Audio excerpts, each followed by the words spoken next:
On July 30th, 1975, one of the most powerful men in America drove to a restaurant parking lot outside Detroit to meet two mafia leaders. He arrived early. He waited.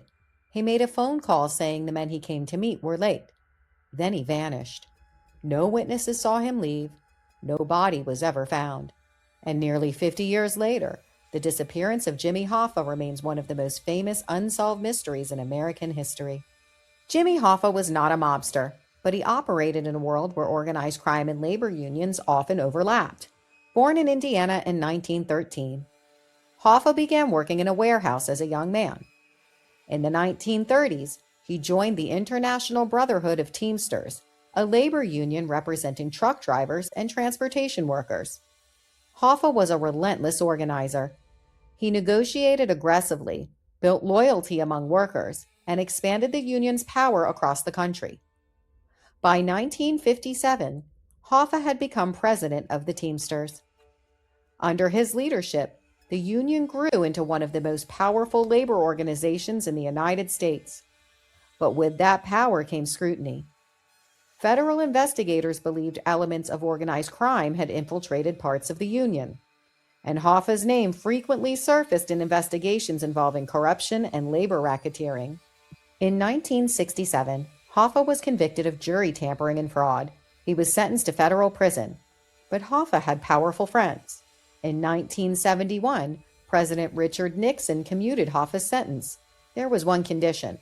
Hoffa was barred from participating in union activities until 1980.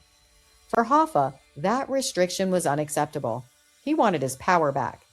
He began planning a return to leadership of the Teamsters, a move that threatened powerful figures who had taken control during his absence. Some of those figures had connections to organized crime. On the afternoon of July 30th, 1975, Hoffa drove to the parking lot of the Macus Red Fox restaurant in Bloomfield Township, Michigan. He believed that he was meeting two men connected to the Mafia. One was Anthony Provenzano, a New Jersey Teamsters official with known organized crime ties. The other was Anthony Giacalone, a Detroit Mafia figure. According to witnesses, Hoffa arrived shortly before 2 p.m., but the meeting never happened. Around 2:15 p.m., Hoffa called his wife from a payphone, frustrated that the men he expected to meet had not shown up. That phone call will be the last confirmed contact anyone ever had with him. When Hoffa failed to return home that evening, his family contacted authorities. The search began. Within days, the disappearance of Jimmy Hoffa became one of the largest investigations in FBI history. Agents interviewed hundreds of witnesses. They searched vehicles. They followed leads across multiple states, but evidence was scarce. Hoffa's car was eventually found abandoned in the restaurant parking lot, but there was no signs of a struggle. No confirmed witnesses saw him leave. And despite decades of investigation, no body has ever been recovered. Many investigators believe that Hoffa was murdered shortly after arriving for the meeting.